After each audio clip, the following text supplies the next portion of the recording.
хүмүүс тэр сүлжээний одоо схем рүү шилжиж орсон. Орохдоо төлбөр төлсөн. За тэгээд өөрөө орсныхон дараагаар бол бас 2 найзыгаа уриалж оруулсан. За хугацааны хувьд түрүү хэлсэнчлээ 2 жил гаруй үргэлжилсэн. Хохирогчдын тоо бол 11,000 нэмэх гэсэн одоогийн байдлаар бол тоо байна. Хохирлын дүн хэмжээ бол 25-26 тэрбум төгрөг гэсэн мэдээлэл байна. За тэгээд яг онцлогийн дурдвал битэрийн нөгөө яриа эхлэхэд байсан шүү дээ. Зээлийн төрөл иргэдийнх тэгээд тэтгэврийн цалингийн гэдтэй тэгээд бас банк усаас тэгээд барьцаалан зээлдүүлэх гэдэг. Яг тэр нөгөө орсон хүмүүсийнх нь мөнгө өгөөд орж байгаа шүү дээ. Тэр нь илүү цалин тэтгэврийн хүмүүс орсон байсан. Тий.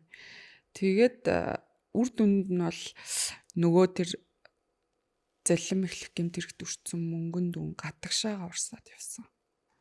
За яг миний нөхцөлд бол с ิจ гтэй тэр төлбөр тооцоол Казахстан улс руу шилжчихсэн. Нэг удаагийн төлбөрийн хэмжээ $250,000 байсан. Нэг удаагийн шүү дээ. 7 хоногт нэг удаа шилждэг гэсэн. Зөв. Тий. 7 хоногт нэг удаа. За эндээс бид нар юу одоо сурах вэ гэхээр зээлийн үрийн дарамттай нөгөө та хэлжсэн ш цар болгон цалингаас цалингийн хооронд гэдэг. Тэр хүмүүс ч яах вэхээр нөгөө тэрэнд ороод заллуулчихна.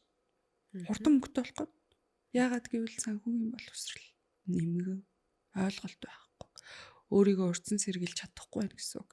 Сайн байцгаана уу сонсогчдоо, үзэгчдээ. Хүүхчингэр радиогийн ээлжит нэгэн подкаст эхлэхэд бэлэн боллоо. За би хөтлөгч Туул байна.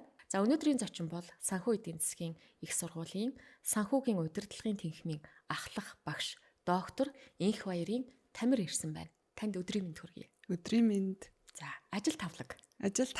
Сайхан байна. За хэвээ. Тэгэхээр санхүү эдийн засгийн их сургуулийн ахлах багш иржээ. Бид хоёр өнөөдөр эдийн засгийн тухай энгийн ойлголтоор хүмүүстэй одоо мэдгэдэггүй үгүй. Тэгэхээр эдийн засаг гэж юу юм? Энгийнээр та тайлбарлаж өгөөч. Яагаад бүх хүмүүст хамаатай байдгийг? Эдийн засаг гэхээр шинжлэх ухааны ойлголт нь мэдээж одоо хөдөлмөр, цаг хугацаа, мөнгө санхүүгээ хязгааргүй тэр эрэлт хэрэгцээг хязгаарлагдмал нөөцөөрөө хангах буюу бид нар нөгөө үйлдвэрлээд, бүтээгээд, хуваарлаад тэгээ түүнийгээ дахин ашиглаад санхүү одоо зээл үр төлбөрөөрөө дутагдлуудаа ингээд нөхөд явахыг хэлж байгаа. Энгийн санаагаар ярилцаж хуваалцах юм бол одоо 2025-2026 оны хүн болгонд, иргэн болгонд өрх гэр бүрт хамаатай юм ойлголт байгаа. Учир нь гэвэл бид нар бол яах вэ гэхээр бүгдээрээ ингээд ажиллаж амьдарч байгаа. Тэгээд тодорхой ингээд ажиллаж амьдрах хугацаанд бол орох мөнгө урсгал буюу цалин орлогоо яаж олж ийн, түүгээрээ яаж амьдарч ийн хэрвээ амьдрах үед нь ингээд дутагдaltaй зүйлс гарах юм бол түүнийг яаж нөхөж ийн гэдэг юм өдөр тутмын амьдралын асуудлууд байгаа. Тэгээ энийг бүхэлд нь бид нар бас тэгж ойлгож болно. Яагаад гэвэл одоо энгийн үгээр хэдүүлээ сайн ингээд өдөр тутмынхаа үйл явдлуудыг анзаарах юм бол бид нар худалдаа авалтуудыг хийдэг. Тэгэхээр худалдаа авалтуудыг хийхэд бол бараа бүтээгдэхүүний үнийн өсөлт бид нар энийг инфляц гэж ярьдаг шүү дээ. Тэгэхээр нөгөө инфляц нь өөрөө цалин өсөд байгаа. Одоо цалин нэмэгдэж байгаа гэдэг ойлголтууд байдаг шүү дээ, тий. Харин тэр бараа бүтээгдэхүүний үн өсөд байгаа нь өөрөө яг энэ хоёр ингээд эдийн засгийн ойлголтоор бол цалин өсөд байгаа юм шиг мөртлөө яг амьдрах гэхээр үнэтэй байгаа. Тэгэхээр нэг юм шин дүр төрх үүсчихэд байгаа байхгүй юу вэ гэхээр амьдрахад ингээ үнэтэй болоод ирэхээр зээл авах хэвэн болчихно. Тэгэхээр бид нар нөгөө нэг өрнөөс өрний хооронд дарахын тулд нөгөө өртөө байна гэдэг ойлголт ч өөрөө зүгээр л хэв шинж болчихж байгаа байхгүй юу. Тэгэхээр энэ өөрөө эдийн засаг гэхээр хүн болгоны амьдралд хэрэгтэй тийм ойлголт гэсэн үг. Судлах хэрэгтэй. Эдийн засаг гэж ярихаар л маш өргөн өрөөний тий. Ингэж ойлгоод идэг штеп бид нар. За инфляц гэж ярихаар л за мөнгө шууд бодогдоод мөнгөний дэше доошоо уналт энтер гэл бодвол. За тэгвэл энэ мөнгөийг тайлбарлаач. Одоо мөнгө гэж яг юу юм? Яагаад бидний амьдралд ингэж нөлөөлдөг юм гэд тайлбарлаа. Тэгэхээр нөгөө мөнгө гэдэг ойлголт, мөнгө гэж юу вэ гэд бас шинжлэх ухааны ойлголтууд байдаг л да. Тэгэхээр энийг ярихаас өмнө жижигхэн факт, нотлох баримтууд дээр бас ярилцаад тэгээд шууд холбоод ярих юм бол илүү ойлгомжтой болно гэж байна. Тийм. Одоо түрүү нөгөө миний тантай ярилцчихсан хүн болгон амьдрахын тулд ажил хөдөлмөр эрхлэн тий. Тэрнтэй нь холбоотой ор хөнгө орсгол ороод ирнэ бид нэр цалин гэж ярьдаг шүү дээ. Тэгэхээр одоо сая 2025 оны одоо судалгаагаар Монгол анхны хийсэн арилжааны банкны нийт зээлийн үлдэгдэл 40.6 их 80 хүрсэн. За тэгээд жилийн өсөлт нь 28.6% өсөлттэй. Тэгэхээр энийг бүтцээр нь ингээд ажиглалт хийгээд бид нар нухацтай харах юм бол яг банкнаас авсан зээлийн төрлийн иргэдийн зээл нь илүү хувийн эзэлж байгаа. Тэрэн дотор бидний хамгийн сайн мэддэг нөгөө орох мөнгө урсгал гэж түрүү ярьсан шүү дээ. Тэрийгээ ингээд одоо тэрэн дээрээ тулгуурласан гэсэн үг цалингийн зээл. Тэтгэврийн зээл. Тэ? Ороод ирэнгүүт нь зээлээ төлнө гэсэн үг. За тэгээ үргэлжлүүлээд бид нар бас сайн мэддэг банк ус санхүүгийн байгууллага гэдэг. Тэгэхээр банк ус санхүүгийн байгууллагатай холбоотой бидний хамгийн сайн мэдж байгаа өдөр тутмын худалдаа авалтуудаа хийхдээ аппликейшн ашиглах санхүүгийн технологи. Тэгэхээр бидний хамгийн сайн мэддэг StorePay, Pocket, Son, Lendzig юм байна. За бусад одоо аппликейшнүүдээр дамжуулаад худалдаа авалтуудаа хийхдээ бас жижиг зээлүүдийг ингээ авчдаг. За тэгээ банк ус санхүүгийн байгууллагч банкны зээлтэй харьцуулахад хүн өндөртэй авахд айгу хурдан байгаа байхгүй. Тэгэхээр бид нар энэний цаана юу болж байгаа вэхээр нөгөө маш хурдан хугацаанд мөнгөний асуудал гарангууд тэрийг ингээд дутагдлаа нөхөх гээд авж ийн гэсэн үг. За тэгээ үргэлжлүүлэх юм бол яах вэхээр барьцаалын зээлдүүлэх газар бид нар нөгөө нэг ламбард гэж бас ойлгодог шүү дээ. Тэгэхээр энэ бол юу вэ гэхээр бүр тухайн өдөртөө яаралтай мөнгө хэрэгтэй болсон. Тэгэхээр ингээд яг лок буюу уялдааг нь бодох юм бол системээр бол бид нар ч нөгөө хувь хүнээс хувь хүн рүү найздаа тэдэнд хөрөг зээлжээж маргааш үгүй. Яаралтай мөнгө хэрэг болоод. Тэрнээсээ ламбард те одоо барьцаалын зээлдүүлэхтэй тэндээсээ банк ус санхүүгийн байгууллага тэгээ тэндээсээ банкныхаа зээл рүү шилжиж ивэл бол системтэйгэр ингээд зөв систем рүү орж байгаа. Гэтэл бид нар нөгөө тал руугаа яваад. Ламбарднаас ихэвчлэн гар утсан үнэтэй гар утсаа барьцаалчихна. Тэгээд алт мөнгө идлээ барьцаалчихна. Мөнгө аяга барьцаалчихна. Тэгээд бүр болохоо ойлоо тэрхэр тэр чинь бол яг үгээр бүр ингээд амин тулцсан байна гэсэн үг шүү дээ. Тий. Тэгээ болохоо ойлохороо сошиал суугаар хандаад найдаа мөнгө зээлээчээ, ихчдээ мөнгө зээлээчээ гэл. Тэгэл энэ нь мөнгөтэй холбогдно. Тэгэхээр мөнгө өөрөө 3 үүрэгтэйлтэй бас төлбөрийн хэрэгсэл болж байгаа. Бид нар төлбөр тооцоогоо шилжүүлнэ. Мэдээж бас үн цэнийг хатгалж байгаа. Тэгээ бид нар чинь нөгөө үйл хөдлөх хүрэн худалдаж аавна. Газар туслангийн байшин худалдаж аавна тий. За тэгээ бид нар бол бас мөнгөөрөө бол яг үхээр тодорхой нөгөө цалингийн доод түвшин. Нэг хүнд ноогдох дотоодын нийт бүтээгдэхүүн гэд хэмждэг шүү дээ. Тэгэхээр хэмжинэ гэсэн үг. Яг үүнийг энгийнээр тайлбарлах юм бол зохиомл товарын хэрэгсэл. Одоо бид нар нөгөө хоорондоо хилтлийн зардалгүй, цаг хугацаагаа алдахгүй хоорондоо ингээд нөгөө солилцгоод байна шүү дээ. Одоо бартеринг системийн үед бол луун хэрэгтэй хүн луунтай хүн дээр очиод надад луунгаас өгөөч гэхээр танд юу байгаа юм бэ? Гурил байна. Надад гурил хэрэггүй гэд. Тэгэхээр чи нөгөө юу хэрэгтэй гэхээр будаа гэд. Тэгэхээр нөгөө чи будаатай хүн рүү явах болно. Тэгээ будаатай хүн дээр очиод ингээ өгөөч би ингээд надад танд юу хэрэгтэй? Юу байгаа гэсэн чи. Надад гурил байна гэж. Надад гурил хэрэггүй гэл дахиад цаашаа. Тэгээ явсаар хагаад нэг солилцоод буцаад нөгөө луунг авахын тулд ирнэ тий. Тэгэхээр нөгөө талаас нь тайлбарлах юм бол жишээ нь ингээ нийгмийн харилцаанаас тусгаарлалцсан хорих лагер гэж үзье л да. Тэгэхээр чин тэнд ингээд тэр хүн тамхи татдаггүй байсан ч үл хамааран хэрвээ тамхи нөгөө төлбөрийн хэрэгсэл болцсон байх юм бол мөнгө байх юм бол заавал тэр хүн тамхитай ижиж л өөртөө хэрэгтэй юм а солих болно. Тэгэхээр мөнгө чинь тийм л утга санаа агуулж шít. Тэгээ түрүүнийхээ ярианы агуулгатай холбоод бид нар бас логикийн тайлах юм бол мөнгөний одоо жим биш жинлэх тэр одоо ингэ буурж ийн гэж бодъё л доо төсөөлөе те. Тэгэхээр нөгөө яагаад яач үгүй те. Нөгөө цалин нэмэгдсэн гэдэгтээ бас уялдаатай. Цалин ороод ирнэ, юм авах гэхээр тогтмол зардлаа төлөөл цаана яах вэ гэдэг асуулт энэ гарч ирээд байгаа байхгүй. Тий.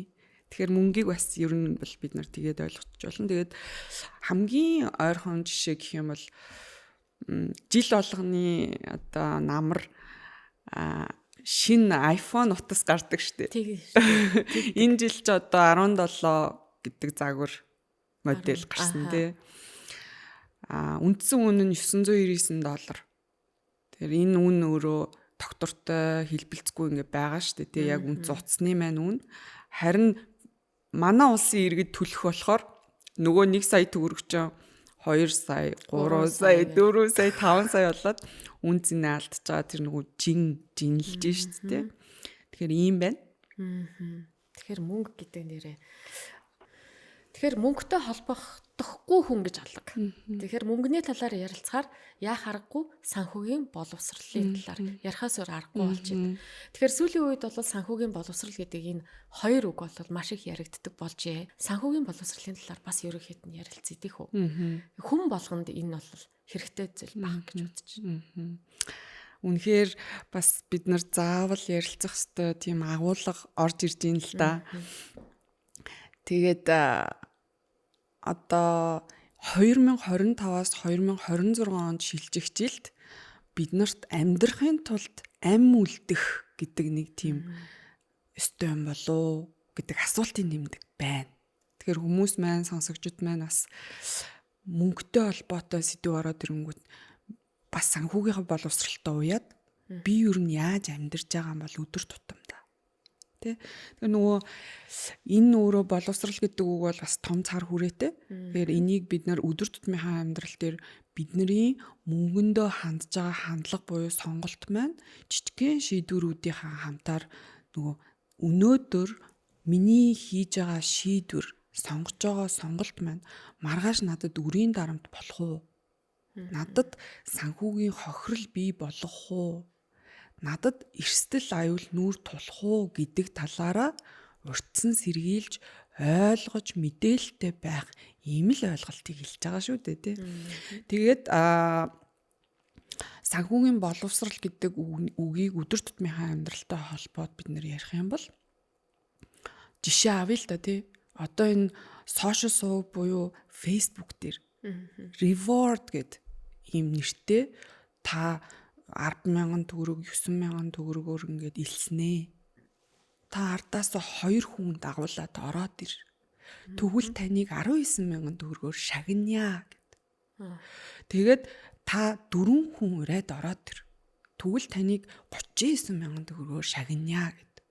Ингээд нөгөө санхүүгийн боловсралтай байна уугүй юу гэдгээ тийшээгээ орж ийн үү, чамайг хүн урьж ийн үү, чи бас хүн урьж ийн үү, та өмнө нь бас ийм үйлдэлд орж ийсэн үү гэх мэт таньж мэдж болж шүү дээ. Бас нөгөө нэг хувилбар нь яаж ийм нөхөр суглаа. Тэ машины суглаа, байрны суглаа тий. Өдөр болгон бид нар за магадгүй өдрийн миний орлого гэж ярьдаг хүн байгаа. Сар тутмын цалин орлого гэж ярьдаг хүн байгаа тий. Бизнесийн орлого гэж ярьж байгаа. За тэгээд жижиглэнгийн худалдаа эрхэлдэг бол одоо тэр худалдаанаас орж ирж байгаа эргэлтийн одоо орлого гэл ингээл ярьдаг штэ тий.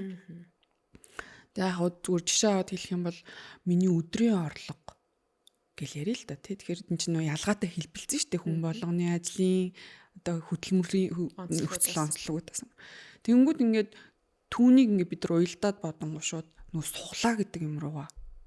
Та нэг суглаа 20,000 төгрөгөөр аваад тэгээд одоо тэдчний хугацааны дараа Land 300 гэдэг машин хожноо. Гэр магадгүй эргэн тойронд нь ах トゥ хамаатан сад найз нөхдөд ч байж магадгүй 10 суглаа авцсан. 20 суглаа авцсан. Тэгээд ацтан болох хэсгээ тодорхойгүй байдлаа хүлээгээл хараа сууж байгаа. Тэ цаана ямар систем явж байгааг таньж мэдэж чадахгүй өөртөө байгаа өдрийнхөө орлогыг тийшээ шилжүүлж байгаа бол таны боловсрал ямар байна вэ гэдэг тийм. За тэгээд магадгүй эмээгийнхаа тэтгэврийн зээлийг авахуулаад ээж аавынхаа хашаа байшинг одоо барьцаанд тавиад магадгүй өөрийнхөө ямар ч цуглуулаагүй мэдээлэл нотлох баримтгүй нухацтай хараагүй нөгөө боловсрал дээрээ суурлаа танин мэдээгүй зүйл рүүгээ нөгөө хөрөнгө оруулцдаг. Coin авчдаг. Тэгэхээр энэ бүгдийн ард яах вэхээр нөгөө түрүүний хоёлынгийнх нь ярьж байгаа мэдлэг нь байна уу, мэдээлэл нь байна уу, суур боловсрал нь байна уу гэдэг асуултын нэмэлт хариулт хайх замаар ингээд чухал зүйл гэдгийг нь ойлгож болно гэсэн. Тэгэхээр санхүүгийн боловсрал дутуу дулмиг байвал эдгээр зүйлүүдэд орооцолтож байна. Тийм. Яг гоо энэ бол нэг талынх нь харах өнцгөлдөө.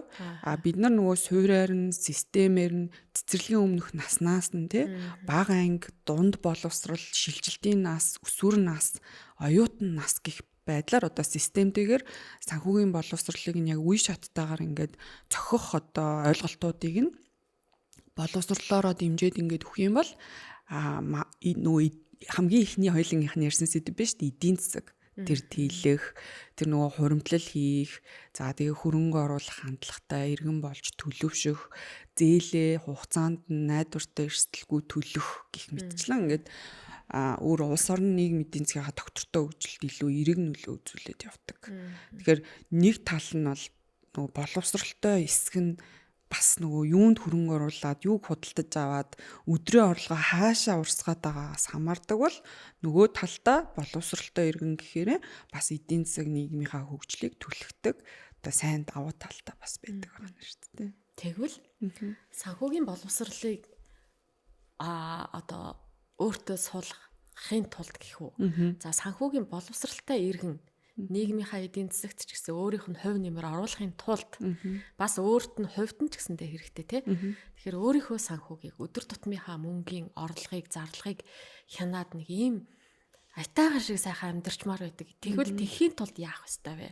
Анхан шатны яг нэг тийм зөвлөгөө марк юм байж болох уу? Эсвэл энийг заавал бүр нилээн тий системтэйгээр урт удаан хугацаанд ингэж өөртөө суулгаж эзэмшсэний дараа энэ суух уу? Заавал дээрээ тийм бол хувь хүний одоо жишээ нь би туул гэдэг хүнээс яах вэ? Тэгэхээр иргэн хүн, хувь хүн гэхээрээ санхүүгийн орчны нэг төлөвлөлтөө хувь хүний санхүүгээд тэгээ дараагийн түвшин нь бол компанийн санхүү буюу байгууллагын санхүү. За тэгээ дараагийн түвшин нь бол төрийн санхүү буюу засгийн газар гэдээ явж байгаа л да. Хоёлынгийнх нь ярианы сэдэв бол нөгөө анх эхлэхдээ л иргэн хүн өрх гэргээ явж байгаа ч хувь хүмүүс гэдэг. Тэгэхээр системтэйгээр суулгах арга аргачлал байгаа. Мэдээж бид нар энэ их сургууль, бүрэн дунд сургууль, цэцэрлэгийн нас гэдэг энэ нөгөө боловсролыг хүргэх сувгуудаараа дамжуулаад тэр системийг суулгана. Одоо манай зохицуулагч байгууллагууд бас энэ дээр иргэдийн олон нийтийн санхүүгийн боловсролыг дэмжих хөтөлбөрүүд, гарын авлага, бас судалгаануудыг хийж хамгийн сүүлд 2022 онд судалгаа хийсэн байдаг л да Монгол анхны. Энгийн жишээгээр ярилцах юм бол өдөр тутмынхаа яг нөлөөлөх замаар эцэг их, найз нөхөд, ах トゥ хамаатан садан тэгээд үр хүүхдтэйгээ ингээд санхүүгийн зөв харилцаа, системтэй харилцаанд нэг нь нөгөөдөө нөлөөлөх замаар бид нар бас сайн нөлөөллүүдийг бас бүрдүүлж болно. Бас нэг хувилбар нь бол юу вэ гэхээр зөвхөн санхүүгийн эдийн засагч эсвэл санхүүгийн багш санхүүч эдийн засагч гэхээсээ илүүтэйгээр яг энэ талаар сэдвийг хөндөд олон нийтийн санхүүгийн боловсролд хувь нэмрээ оруулах гэж байгаа яг мэрэгжлийн санхүүгийн боловсролоо эзэмсчин тэр салбарт ажиллаж байгаа бас давхар нөгөө ном зохиол бичих. Тий. Ном сургачгээрээ хүргэх, ном зохиол бичээд бичдэг хүмүүс бас түүнийг хуваалцах боломжтой. Тэгэхээр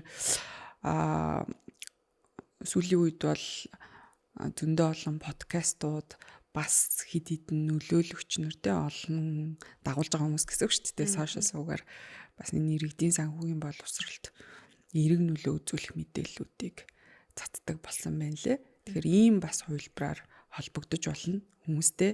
Тэгээд бичих замаар хуваалцах гэх юм уу? Мөнгийг бид нэр өдөр болгон хэрэгжилж байгаа. Мөнгийг хэмнэх гэдэг нь одоо тэгэл очиргоо одоо би санхүүдэд анхаарал тавиад мөнгөө сайн хэмнэж чинь миний санхүү бол янзын сайхан байгааж гэдэг юм уу те. Хэмнэх гэдэг ойлголтыг айгүй зөв юм хийж гэнэ гэж ойлгож иж зарим нэг нь болох юм. Зарим нэг нь хөрөнгө оруулалт гэдэг. Буцаагаад мөнгөө одоо альва нэг газарт хөрөнгө оруулаад өгж штэ те.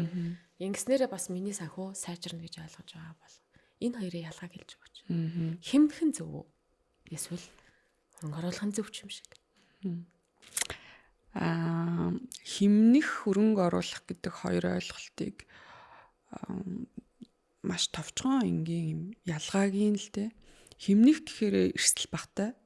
Хөрөнгө оруулахаар бас эрсдэл жоохон илүү. За тэгэхээр үнийг одоо юу гэж ойлгох вэ гэхээр хэмнэх гэхээр нөгөө түрүү ярьсан шүү дээ инфляц буюу хэрэглээний үнийн бараа бүтээгдэхүүний үн өсөх гэл те. Тэгэхээр тэндээс хамгаалж байгаа мэт. Хөрөнгө оруулах гэхээр бид нар тэрэнд бэлэн байгаа гэсэн үг. Инфляц өсөхөд миний мөнгө одоо өсөж гин гэсэн үг. За тэгээд хөрөнгө оруулах гэхээр юу вэ гэхээр магадгүй одоо та өөрийнхөө ур чадварыг сайжруулахын тулд хөрвөх чадварыг нэмэгдүүлэхийн тулд боловсралтай эрдэм мэдлэгтэй хөрөнгө оруулна.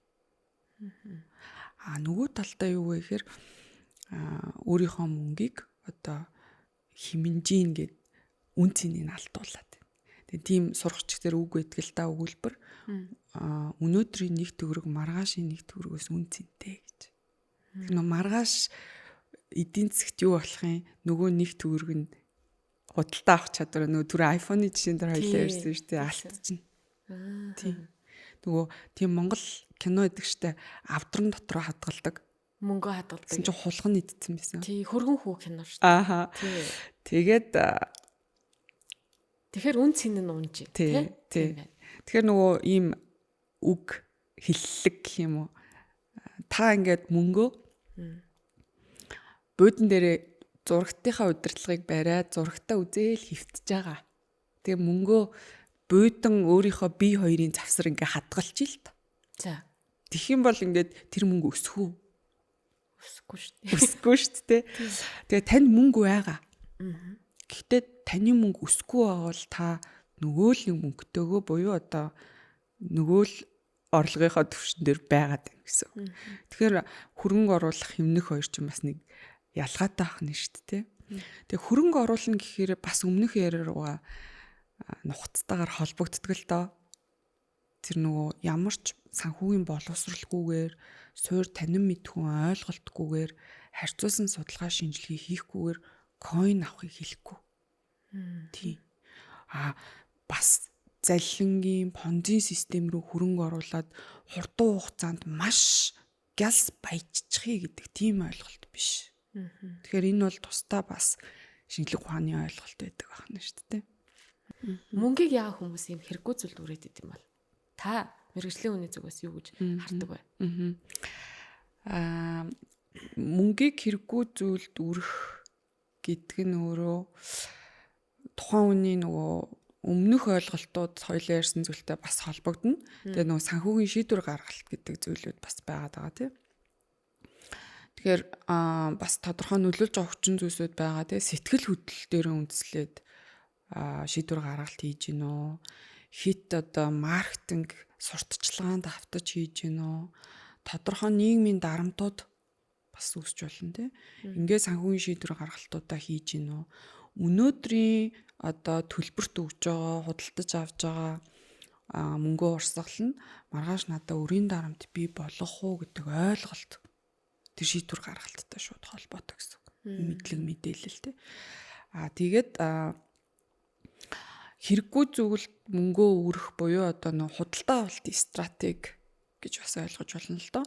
Тэгэхээр нөгөө л нэг ярьж байгаа хэрэггүй зүйлд худалдаа авах ч өөрөө бас гинт нөгөө одоо үсээд байгаа асуудал бас биш.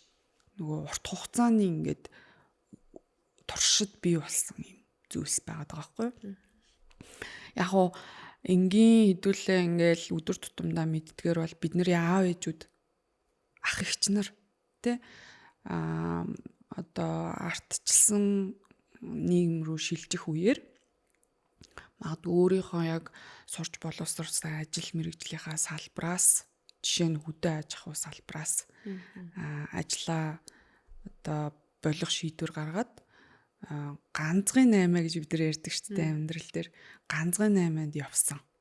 Тийм ярианууд, кейсүүд байдаг. Тийм одоо дурсаж ярьдаг шүү дээ аав нь Орос руу ганцгын 8-нд яваад галт тэргээр 5 өдөр Орос руу Москва руу яваад гээл те. Эндээс явахдаа болохоор тэр нөгөө тарганы арьсан юм авч явдаг гэл. Тэгэхээр нөгөө санхүүгийн боловсрал өөрөө биднэрт яг ямар системтэйгээр тэр үеэс эхлээд өгөгдсөн. Тэгээ тэрний бүтээгдэхүүнүүд л одоо ингээд бас тэр үеийн одоо үр дүн бүтээгдэхүүнүүд чинь үр хөвгтүүдэд бас сургаад нөлөөлөд явж байгаа шүү дээ. Тэгэхээр чи нөгөө санхүүгийн боловсрал ойлголтоо системтэйгээр өгөөд яг бүр хүүхэд байхаас нь ингээд соёлжуулаад явсан уу гэдэг асуулт байгаа байхгүй. Тэгэд тэр байхгүй гэдэг хариулт ороод ирэх юм бол амьдрал дээр юу болох юм? Үр төлбөр дарамт болно шүү дээ. Нөгөө олон төрлийн зээл нэг өрх гэр нэг хүн авчихсан байгаа. Нөгөө өмнөх ярьсан яриа шиг нэг банк усаас 2-3 банк усаас зэрэг 4 зээлтэй. Тэ? Тэгээ нөгөө нэг зээлээ хагаал нөгөө зээлээ төлөөл тэр нь нөгөө урд хормоогоор хойд хормоо нөхөн гэд ярьдаг шүү дээ. Тэгээ энэтэй бас холбоотой. Тэгээ худалдаа авалтын шийдвэр гаргалтуудыг жишээ аваад тайлбарлах юм бол цагаан сарын баяр ёслолын өдрүүд бидний уламжлалт баяр шүү дээ тий нөгөө жил бүр ингээд уламжлалгаа баярлалаа тэмдэглэдэг. Тэгэхээр бид нар ч нөгөө айл болгонд нэг уламжлагдаж ирсэн худалдаа авалтууд байгаад шүү дээ. Ууц, тавгийн идэ, өвчүү, тэгээд гарын бэлэг, тэгээд нөгөө бууз гэдэг хоол хүнсээ бэлтгэхийн тулд махан бүтээгдэхүүнээ аваад гурилаа их хэмжээгээр аваад тэгээ нөө эрх зочдынхоо тоогоор бид нар гарын бэлэг, хоол, хүнс за тэгээд нэмэлт 100, хачаар шингэн үнсний бүтээгдэхүүнүүдэд бэлдэн шүү дээ. Нөгөө ундаа, ус, сүү, тараг тэгээд айраг цагаан идэгээд энэ болгон дээр бид нар яг үхээр тэтгэврийн зээл аваад, цалингийн зээл аваад тэгээд барьцаалан зээлдүүлэх газар байж болох бүх юмаа сайхан авчиад тавьчихна. Тэгээд за өнөөдөр энийг авчгаа тэгж байгаа болчих нь үз. Гэтэл энэ нөгөө хоёлынгийнхэн дөрөвний ярих гээд байгаа яагаад бид нар мөнгөө хаана урсаад байгааг удирдах мэдэж чадахгүй байгаа юм бол ихэр бас л боловсрал ойлголттой холбогдоод явчихна гэсэн үг байхгүй юу?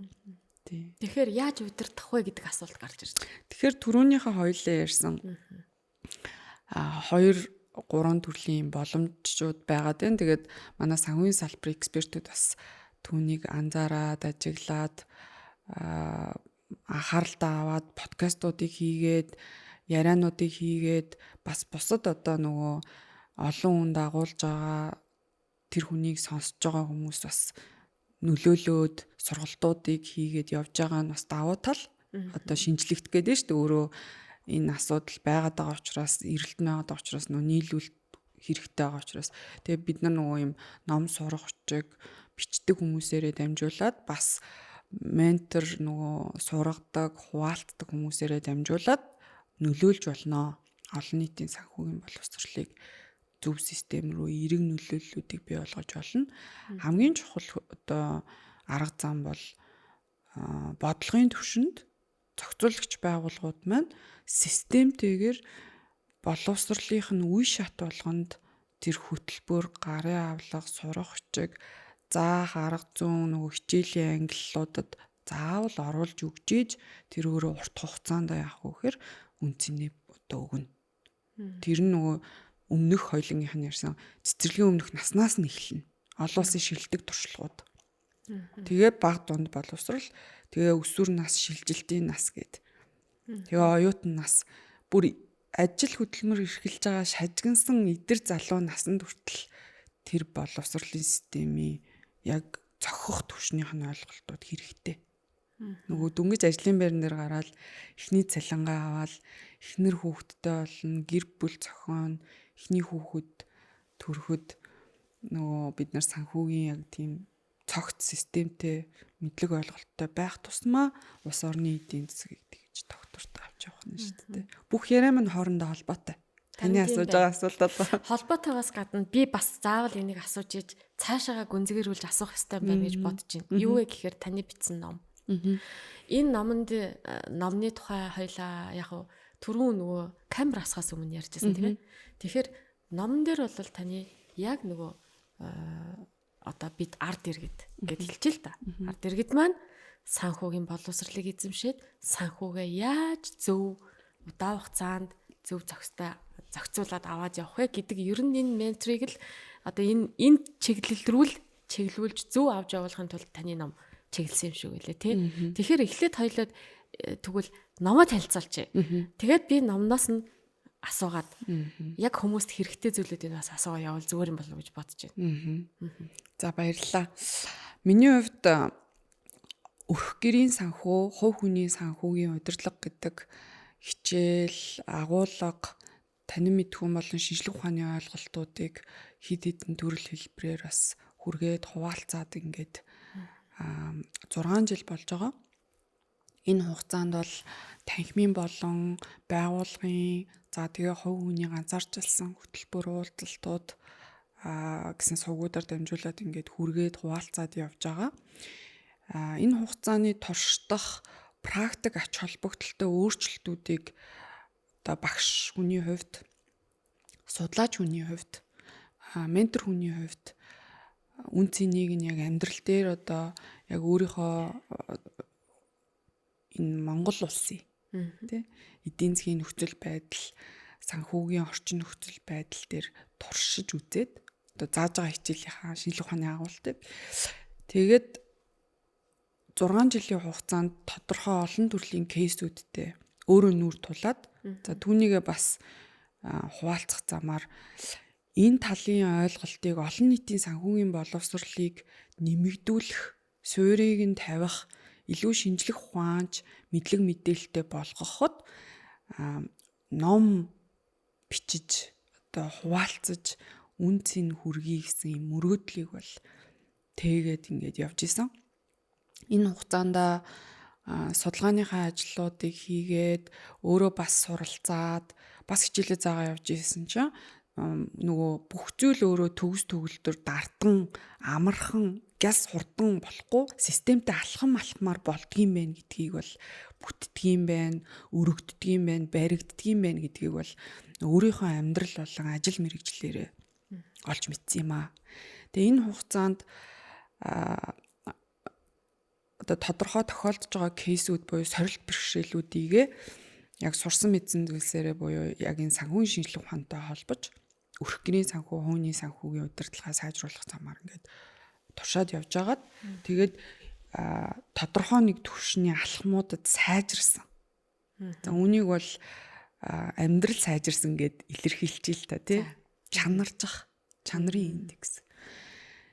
Тэгээ энэ бүх үн цэнтэй зүйлсийг зөвхөн өөрөө туршаад өөрийнхөө амьдралыг чанаржуулаад явхаас гадна олон хүмүүстэй хуваалцах чадах юм бол энэ өөрөө үн цэн бүтээх юм байна. Түрүүний хоёлынгийнх нь ярьжсэн. Тэр санхүүгийн боловсролыг нь, суурьаар нь, олон нийтийн санхүүгийн мэдлэгийг нь гэ бас дэмжиж болох юм байна. Эерэг нөлөө үзүүлэх юм байна гэж зориод тэгээ номоо бичих болсон. Тэгээ ном маань болохоор энгийн эгэл бодит үнэн кейс дээр тулгуурласан хамгийн чухал үн цэн нь бол мэрэгжлийн санхүүгийн ойлголтуудыг холбож өгч энэ кейс тохиолдолтой холбож өгöd тэгээд энийг уншсныхаа дараагаар тухайн хүн өөртөө тохирсон дасгал ажилбаруудыг ажиллана. Санхүүгийн. Тий. Тэгэхээр үр дүнгээ хэмжинэ гэсэн үг шүү дээ. Кейс тохиолдолтой танилцаад шинжлэх ухааны ойлголтуудаа олж аваад мэрэгжлээ. Тэгээд өөрөө дасгал ажиллахаараа тэр хүнийг нөгөө үр дүн нь яг мэдгэдэггүй зөөрийнх нь амьдрал дээр ингээд үнцэн нөгөөд явна. Хамгийн чухал нэг номын шигтгээ байгаа. Зохиолчийн өөрийнх нь одоо туршлага болон эрдэм мэдлэг боловсруулалтаар хослуулан бүтцэлсэн схем байгаа. За энэ схем тэр хүмүүсийн амьдрал дээр ажиллана. Тэр номоор дамжуулаад. Тэгээ энэ схемийг ажилуулснараа нөгөө номын бүлэг тус бүрийн шатараалсан ойлголтууд тэр хүний амьдрал дээр хэрэгжиж эхэлнэ. Одоо бид нар нөгөө ич хит гэдэг зүйл авахгүй систем, схем, загвар, алхам алхмаар сайжирна гэдгийг энэ номоор дамжуулж хувийнхэн санхүүгийн амьдрал сайжрах замаар ингээ мэдрэнэ. Тэгээ яг зөвхөн санхүүгийн шинжилгээ ухаантай холбосноор санхүүгийнх нь амьдрал сайжраад зогсохгүй схемтэй танилцаад уншснараа амьдралын чанар нь сайжирна. Мөнгөтэй болцоход жингээ хаснаа. Жингээ хасчаад мөнгөтэй болноо гэхгүйгээр эсвэл би мөнгөтэй болцоход хөөрхөн болно. Эсвэл хөөрхөн болцохоор мөнгөтэй болно гэдэг юм дээ. Ямар нэгэн тийм одоо ингүүл тэгвэл тэгнэ гэдэг тийм дараалалгүй бие махбодынхаа эрүүл мэндийг сэтгэл санааныхаа эрүүл мэндтэй хамттан ингээд хөгжүүлээ, сайжруулад явна. Тэгээ энэ нь өөрөө санхүүгийнх нь эрүүл мэндтэй холбогдоод тэр номоор дамжуулаад тэгээ энэ гурван зарчим буюу санхүүгийн эрүүл мэнд, сэтгэл зүйн эрүүл мэнд, бие махбодын эрүүл мэнд гуруулаа хамт явах юм зарчим дээр суйрлаад энэ схем ажиллана. Тэгээ ийм номыг олон нийтийн санхүүгийн боловсролыг дэмжих зорилготой бас тэр схемийг ажилуулад өөрөө туршаад үтцсэн учраас бусад хүмүүст ч гэсэн хуваалцъя гэдэг зорилгын үргэнд бол бичиж боловсруулж байгаа. Зөв. Ном арай хараахан хэвлэлтээс гарах байгаа тий. Энэ оны 5 сард хэвлэлтээс гарна. Одоо яг гарах гэж л байгаа юм байна тий. Схем гэж ярьж байна. Энэ схем их надад сонирхолтой байгаа болохоор үзэж байгаа үзэгчд бас сонирхолтой байгаа болов тэр чухам яадаг схем юм бол гэсэн бодол их төрж байгаа. Тэр схем дээр нь ажиллах юм бол хэр удаа схемээ дагаж явах ёстой бол эхний үр дүн хэдэн сар байж схемээ дагаж явж иж надад амжилт мэдрэгдэх бол гэсэн асуултууд гарч ирж байна. Баярлалаа. Яг яриг гэж бодчихсон үнэхээр гоё юм. Миний сэтгэл дотроос ингэ ундарч байгаа мэдээлэл байгаа. Схем өөрөө цогц 5 ийм шатлалтай. Тэгэхээр хамгийн түрүүний ихний шатлал бол сонголт хэсэг орж ирнэ. Тэгэхээр бид нэр өдөр тутамдаа ингээд жижиг маш олон сонголтуудыг бол хийж байгаа. Тэгэхээр олон улсын судалгааны ажлуудад 30-аас 35 мянган сонголтуудыг ингээд хийдгээ гэд тэ. Жишээ аваад ярих юм бол бид нэр өглөө орноосоо босоод одоо баг ингээд бие шууд ингээ огцон босоод нуруугаа өвдөх үү, эргээд хөвтөөд сонголт хийгээ босох уу гэл ингээл маш олон сонголтууд. Угаалгын өрөөрөө ороод амны үндэ ариун цэврээ сахихтаа шүдээ хөвтөө тэнхлэгт үрээд хурд яарад угаах уу? Босоод тэнхлэгт яг нөгөө шинжлэх ухаанч угаах уу гэл. Тэгээд нөгөө нэмэлтээр буйл нөгөө салст те хилний өнгөр тагнаа гэл ингээл угаахгүй сонголтууд ингээл араас өргөлчлөнө. Өглөөний цайгаа уугаад ажилдаа явах уу? Сэрүүлгээ унтраасаар байгаад хоцроод яарад гарах уу? Гэт те. Тэгээ энэ өөрөө жижиг мэт боловч маш олон шийдвэр гаргалтуудтай бид нүүр толдгийн нэг тод жишээ. Тэгээд энэ номын схемийн эхний хэсэг бол сонголтыг яаж өөртөө хамгийн тохиромжтойгоор сайнаараа хийх үү гэдгийг чиглүүлнэ. За тэгээ хүн чинь ингээд сонголтоо хийгээд ирэхээрээ бид нар ч нөгөө өмнөх хийсэн сонголтуудынхаа үр дүн шүү дээ. Тэ? Одоо санхүүгийн хэллэгт бол алдагдсан боломжиндөө төлж байгаа төлбөр гэж байгаа байхгүй. Хүмүүс ярьдаг үстэй тэгдэг байж. Ингэдэг байж. Тэгтэл би тэгцэн бол гэтэгдэг те. Тэр болгон ч өөрөө өмнө нь хийгдээгүй сонголтондоо төлж байгаа төлбөрүүд. Тэгэхээр нөгөө сонголт 3-ыг сонголт 2 сонголт 1 сонгогдохгүй үлдэнэ. Тий. За ингээд дараагийн схем болохоор бид нэр сонголтондоо тааруулаад бэлтгэлээ хангах хэрэгтэй. Тэгэхээр нөгөө нэг зорилго тавьчаад ямар ч бэлтгэл хангахгүй байгаа бол зорилгодоо хүрэх үү? Тэ. Бэлтгэл хангахын тулд нөгөө нөөцөө яаж хуваарлах уу, энерги яаж хуваарлах уу, ямар арга зүйг ашиглах уу гэдгийг энэ схем хөтөчлөнө. За ингээд сонголтоо хүн нөгөө өөртөө тохирох сонголтоо хийчлээ. Бас өөрийнхөө нөөцийг ашиглаад бэлтгэлээ хангана. Мэдээж энэ хүний амьдрал энэ схемийг ашиглаад өдөр тутамдаа жижиг сайжирна. Чанарч гэсэн үг. За ингээд 3 дахь схемийн загвар буюу санхүү рүү холбогдно. Тэгэхээр бид нар энийг санхүү дээрээ яаж ажилуулах вэ гэд тэ. Жишээ нь нөгөө өлсөж жоод дэлгүүр ороод баахан нөгөө муу нүрс судалдаж аваад идчихээ л та. Тэгээ бид нар тэр хийсэн сонголтынхоо үр дүнгээр ариун цэврийн өрөө орно гэдгсэл дөө. Ариун цэврийн өрөөнд ороод бид нар ч нөө ялгаатай мэдрэмжүүд авдаг шүү дээ. Заримдаа ингээд төгжирч явж хахад хаана 0 орох уу? Тэг гидс бадлал. Тэгэхээр нөгөө энэ энгийн л яриа мэт боловч үндэ бидний хийж байгаа сонголт л бидний өдөр тутмын амьдралын үр дүн бүтээж идэг байхгүй юу? Ариун цэврийн өрөө ороод 0 дээр суух. За тэгээ санхүүтэйгээ холбоод нөгөө худалдаа авалтад нөлөөлдөг байх нь шүү. Өлсөж жоод яг л өглөөний цайгаа уугаагүй гарцсан. Нөгөө шимд ижилтэй хоол идээгүй. Өмнөх өдөр нойргүй унтцсан. Тэ? Тэгвэл тэр хүн дэлгүүр ороод нөгөө одоо ингийн үрэл гаднаас худалдаа авалт хийхдээ ямар хоол хүн судалдаж авах вэ? Тэгээ тэр мөнгөө урсгал ямар санхүүгийн зардлын удирдлага болох вэ? Тэ. Тэгээд нөгөө өдөр тутамдаа хийж байгаа жижигхэн үйлдэлүүдээ огт анзаарахгүй мөртлөө байнга мөнгөгүй гэнэ. Найзаа мөнгө зээлж мөнгөгүй. Цалин ботал. Тий. Ингээд дараагийн схем загвар яаж ажиллах вэ гэхээр энэ гурвыг сайн ажилуулад ирэхээр боломжууд тодорч эхэлнэ. Зүгээр жишээ аваад ярил л та хүн чинь ингээ өглөөнийхэн цаг гэртээ уучи. Тэ? Тэгээ өдрийн турш яах вэ гэхээр муу нүрсөө судалдаж авахгүй хит амтлагчтай гүн шарсан хоол идэггүй жишээ шүү тэ. Тэгээд яах вэ гэхээр өдрийн турш нөгөө энерги маш сайн зарцуулаад ажлын бүтээмж нь өндөр санхүүгийн хувьд одоо илүү дотоо нөгөө та асууж ирсэн шүү дээ мөнгөө яага хэрэггүй юм дүрдэм бол гээд. Тий. Айгуу жижиг юмнаас эхэлж байгаа үстэй. Тийм бай. Тий. Тэгээ ингээд бүтээмжтэй байсан хүн чинь нөгөө тэндээс хэмнсэн мөнгөө хөрөнгө оруулалт болгож болох түрүү ойлаарс тэмнэх юм уу хөрөнгө оруулах юм уу тий.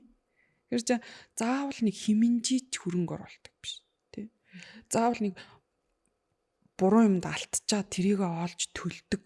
Эсвэл олон зээл авчаад хатгаламжгүй ч юм уу те нэг юм туйлын юмнууд биш ингээд өдөр тутмынхаа жижигхэн сонголтуудаар дамжуулаад бид нар сайжрах тийм схем байхгүй юу. Тэгээ хамгийн сүүлд нь юу гэж схемийн хамгийн сүүлийнх юу вэ? Боломжууд тодроод ирэнгүүт хүний амьдрал сайжирна.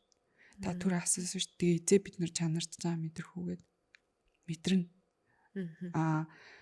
Жишээ аваад дуртай юм бол магадгүй 20 наснда ингэдэг байж залуу байхдаа ингэдэг гэж яриануд байдаг шүү дээ. Одоо ч би өнгөрсөн хөвшин болчлоо гэл тий. Энэ номыг уншсанараа та хэдэн настай, ямар ажил эрхэлдэг, айлын хиддэх хүүхэд, ямар хүүсний одоо хэн байхаас үл хамааран тэр өмнө нь хийж исэн одоо сонголтуудтайгаа танилцаад би ингээд ийм сонголтууд хийж исэн юм байна. Ийм шийдвэр гаргал. Тэгээ өнөөдөр би ийм байгаа юм байна. Тэрийг ойлгоно. Тэгээд яах вэ гэхээр эхлэн оройтойг. Эхлэн. Ер нь бол за би оройтцсан, би хөшөрсөн гэхээс илүүтэй би эхлээгүй гэдэгтэй л харамсдаг. Тэгэхээр эхлэн. Тэгээ эхлэхдээ өмнө нь алдсан байсан нөгөө боломжууд ш. Тэднэрийн богино хугацаанд араас нь системтэйгээр нөхөөд ингээд сайжирна. Тэгээ мэдээж ялгаа нь юу гэж нөгөө гинт турдаггүй, гинт баяждаггүй, гялс мөнгөтэй болдоггүй гэд байгаа шүү дээ. Тэгэхээр яг хөр энэ номыг унших юм бол нөгөө системийг схемээр суулгаж штэ. Тэгэхээр чи тэрнээс хойш хүлцэн амьдрал та амар тайван, аз жаргалтай яг өөрийнхөө химнэл, өөрийнхөө нөхцөл байдал тохирсон нөгөө санхүүгийн шийдвэр гаргалт сонголтуудаа хийгээд явна. Тэгэхээр бас нэг асуулт гарч ирж байна. Юу вэ гэхээр хүмүүс чи янз бүр штэ. Магад өнөө зээлээс зээлийн хооронд амьдарч байгаа. Цалингаас цалингийн хооронд амьдарч байгаа хүмүүс нэг байна. Гэтэл тодорхой хуримтлалтай, тодорхой өөрийн бизнестэй, тэгсэн хэрнээ өөрөө бас ажил хийдэг. Тэгээ сарын орлого хангалттай өөрт нь хүрчдэг, гэр бүлд нь хүрчдэг ийм хүмүүс ч бас байна. Гэх мэтчлэн. Тэгвэл энэ хүрдэг хүмүүст ч гэсэн энэ хэсгийг нөлөөлөх үү? Яаж нөлөөлөх үү? Бас үнэхээр гоё асуулт байна. Хүн болгоны мөнгөтэй байх, баян байх гэдэг ойлголт бас ялгаатай. Яг үндсэн 3 юм хэлбэрээр тайлбарлаж ярилцъя. Тэгэхээр зарим хүн өөрийнхөө олж байгаа орлогоор ингээ Холливуудын алдартай жүжигчин олж байгаа орлогоороо заавал тансаг, эд хөрөнгө, эдлэл хэрэгсэл, хувцас хунар, машин тэрэг гэхээс илүүтэй хандив тусламж үзүүлэх, өсвөлөнд нэрвэж байгаа одоо хүүхдүүдэд туслах, магадгүй одоо өвдсөн, өвчлөлийн шатны хүндэрсэн хүмүүст ингээд туслах, тэрийг ингээд өөрийгөө би бол баян хүн гэж ойлгодог бол зарим хүн одоо цалингийн орлого байсан ч бизнесийн орлого байсан ч өдөр тутамдаа орж ирж байгаа орлого нь хангалттай. Тэгээд тогтмол зардал болон урсгал зардлуудаа нөхөөд хэвээ ингээд амьдарч байгаа. Тэгээд сайхан аз жаргалтай гэр бүл дээр очиод орой ширээгээ тавиад халуун ам бүлээрээ хоол идээд өдрийн турш болсон үйл явдлуудаа ярилцаад хоорондоо ингээд сайхан дулаан уур амьсгалтай байгаагаа би баян хүн гэж ойлгоо. Зарим хүн бол үнэтэй брендийн хувцас өмсөх, тансаг эдлийн орон сууц, замны орон сууц, туслан лагерийн байшинд амьдрах, маш өндөр өртөгтэй машин тэрийг унах, тэ гих мэтчлэн байдлаар бол өөрийгөө бас баян хүн гэж ойлгодог хүмүүс байгаа. Тэгээ ялгаатай учраас та түр асуусан шүү дээ. Энэ схем өөрөө ялгаатай хүмүүст яаж ажиллах юм бэ гэдэг. Ялгаатай хүмүүст яг адилхан ажиллана. Тийм. Бас дахиад нэг гоё үг хэлмээр байна л да. Танд мөнгө байгаа. За. Таны мөнгө өсдөггүй бол та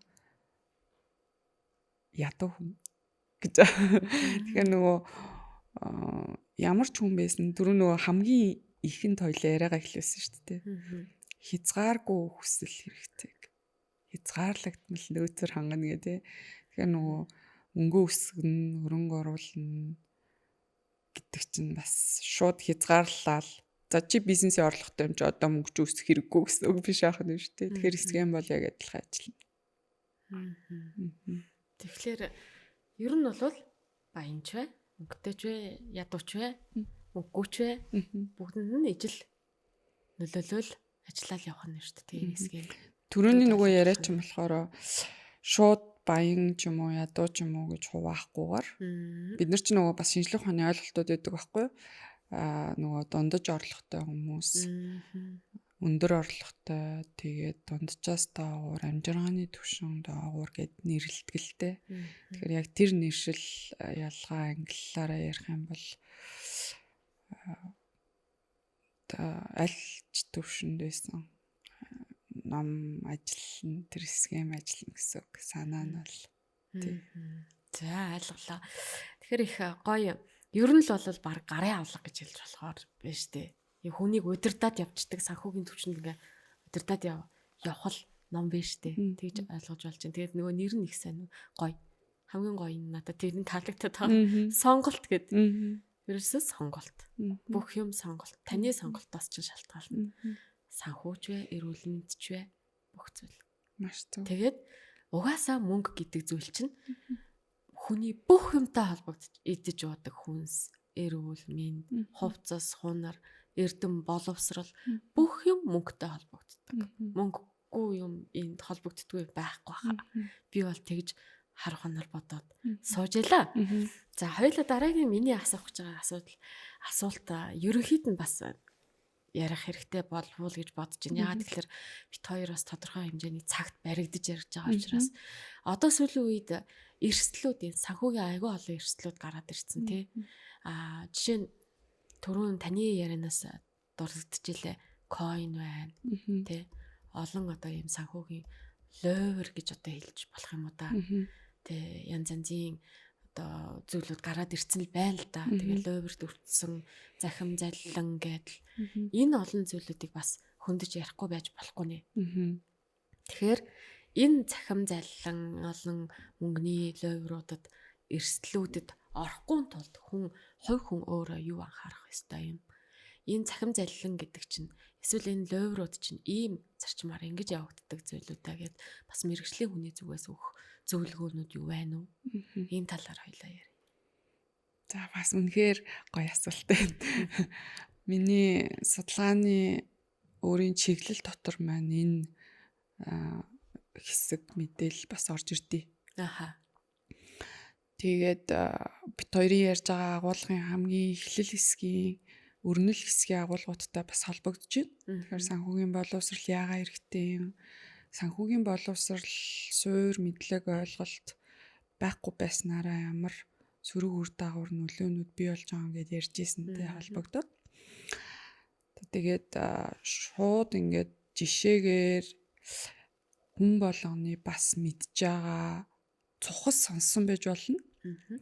Өнгөц мэдлэг мэдээлэлтэй байж бас болно. Тэгэхээр энэ подкастаараа энэ нэвтрүүлгээрээ дамжуулаад жишээ ярилцъя гэж бодлоо. 2015-аас 2017 оны жилүүдэд үргэлжилсэн ихэнх хүмүүс бас энэ талаар сонсч ирсэн байж магадгүй. G-Time гэдэг. Тийм л байна. Тийм. Энэ хугацаанд бас миний би өөрөө банкны байгууллагт ажиллаж хөдөлмөрлөж исэн. Тэгээд тухайн нөхцөл байдалд яг банкир мэрэгжлийн банк санхүүгийн ажилтан тэр ёс зүйн зөрчлийг илрүүлэх с ижигтэй мэдээллийг таньж мэдэх. За тэгээд зохицуулагч байгууллага буюу санхүүгийн мэдээллийн албараас ижигтэй гүйлгээ харилцагчийг мэдээлэх одоо үүргээ биелүүлээд ажлын байран дээр нөгөө мэрэгжлийнхаа онцлогийг ашиглаад ажиглаад тэр с ижигтэй мэдээлэл харилцагч төлбөр тооцоог л таньж мэдсэн. За. Тэр үед бол нийгмийн хүрээлэлд буюу одоо эргэн тойронд гэсэн үг. Тэгэхээр хүн болго өөрсдийг бас төсөөлөд бодоод үзээрэй. Та бас сонсогчд маань бас эргэн тойронд нөгөө хүмүүс тэр сүлжээний одоо схем рүү шилжиж орсон. Орохдоо төлбөр төлсөн. За тэгээд өөрөө орсныхоо дараагаар бол бас хоёр найзаагаа уриалж оруулсан. За хугацааны хувьд түрүү хэлсэнчлэн 2 жил гаруй үргэлжилсэн. Хохирогчдын тоо бол 11,000 нэмэх гэсэн одоогийн байдлаар бол тоо байна. Хохирлын дүн хэмжээ бол 25-26 тэрбум төгрөг гэсэн мэдээлэл байна. За тэгээд яг онцлогийн дурдвал битэрийн нөгөө яриа эхлэхэд байсан шүү дээ. Зээлийн төрөл иргэдийнх тэгээд тэтгэврийн цалингийн гэдтэй тэгээд бас банк усаас тэгээд барьцаалан зээлдүүлэх гэдэг. Яг тэр нөгөө орсон хүмүүсийнх нь нөгөө мөнгө өгөөд орж байгаа шүү дээ. Тэр нь илүү нөгөө цалин тэтгэврийн хүмүүс орсон байсан. Тийм. Тэгээд үр дүнд нь бол нөгөө тэр заллим эхлэх гэмтэрэгт өртсөн мөнгөн дүн гадагшаага урсаад явсан. За яг миний нөхцөлд бол с ижигтэй тэр төлбөр тооцоол Казахстан улс руу шилжчихсэн. Нэг удаагийн төлбөрийн хэмжээ $250,000 байсан. Нэг удаагийн шүү дээ. 7 хоногт нэг удаа шилждэг гэсэн. Зөв. Тийм. 7 хоногт нэг удаа. За эндээс бид нар юу одоо сурах вэ гэхээр зээлийн үрийн дарамттай нөгөө та хэлжсэн ш цар болгон цалингаас цалингийн хооронд гэдэг. Тэр хүмүүс ч яах вэхээр нөгөө тэрэнд ороод заллуулчихна. Хурдан мөнгөтэй болох гээд. Яагаад гэвэл санхүүгийн боловсрал нэмгэн ойлголт байхгүй. Өөрийгөө урьдчилан сэргийлж чадахгүй байх гэсэн үг. Тэгээ нөгөө та санаж байгаа бол би одоо нэрийн дуртад яг тэр төрөвчийн даллуулаад мөнгөтэй болно гэд нөгөө UB Pulse-ийн зааланд хэдэн мянган хүнийг цуглуулад одоо баг хүн болго мэдж байгаа те би нэрийн дуртахгүй ч гэсэн мэдж байгаа. Гэхдээ 7 өдөр тэнд хүмүүс төлбөрөө төлөөд ороод тайзан дээр нэг хүн за төрөвч байгаараа даллаараа мөнгөтэй болно гэд. Тэр бас жишээ те. За дараа нь Stanford гээд 2017-аас 18 онд хэлбэр нь болохоор Forex хөрөнгө оруулалт гэсэн хэлбэртэйгээр хүмүүст одоо амлалт өгөөд тэгээ 7 хоногт 5% одоо мөнгөний өсгөн гэсэн амлалт өгөөд тэгээд нөгөө одоогийн байдлаар бол мэдүүлэг өгсөн хохирогчд 39-40 гээд ингээ гараа явж байгаа. Яг нөгөө албан бус сүлжээнд орсон мянган хүмүүс байдаг гэж байгаа байхгүй юу.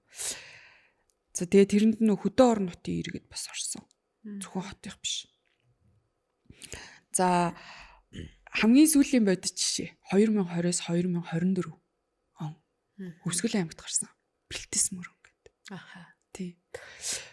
Эхний хүмүүс нь нөгөө хүүгийнхээ орлогыг аваад мөнгө нь өсөж ийн гэд хүмүүст мэдээлэл түгье ярина. Дараагийн хүмүүс нь бүр ингээд та нар бичлэг үзээрэй манай сонсогчдод бас үтсэн байж магадгүй. Тэгээ бүр ингээд баг нэгнийхээ дээр гიშгээд авираад нөгөө байгууллагын хаалгыг нь эвдэж ороод би мөнгөө өгье гэж байна шүү дээ. Тэр юу гэсэн үг вэ? Тэр хүн иргэн.